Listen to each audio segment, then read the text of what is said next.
అసలు robotic surgery అనగా నా first question comes down to there is so much of evolution of technology using of robots etcetera in the health care in medicine etcetera.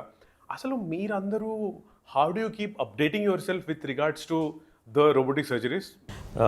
మనం magnification minimisation మాట్లాడాం కదా. So ఇప్పుడు ఏంటంటే basically precision అనేది improvement. So precision అంటే ఏంటంటే సోనార్కి ఎక్ లోహార్కి అని అంటారు.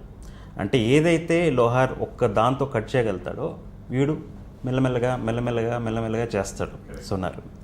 సో ఆ గోల్డ్ స్మిత్ మనం గోల్డ్ స్మిత్ దగ్గరికి ఎందుకు వెళ్తాము? ఫైన్ ఆర్నమెంట్స్ కావాలని వెళ్తాం కదా మనం.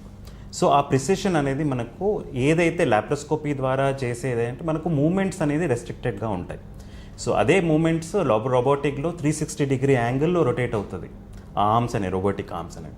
సో ప్రిసిషన్ ఇక్కడ ఇంప్రూవ్ అవుతుంది. సెకండ్ థింగ్ ఏంటంటే long duration surgeries, specially cancer surgeries ఆ లాంగ్ డ్యూరేషన్ సర్జరీస్. సో ఆ లాంగ్ డ్యూరేషన్స్ చేశానంటే నేను నిలబడి చేస్తే నేను అలసిపోతాను. సో అదే రోబోటిక్ చేస్తే కూర్చొని నేను కంఫర్టబుల్ ఒక చైర్లో కూర్చొని నేను ఆపరేట్ చేస్తాను అనమాట.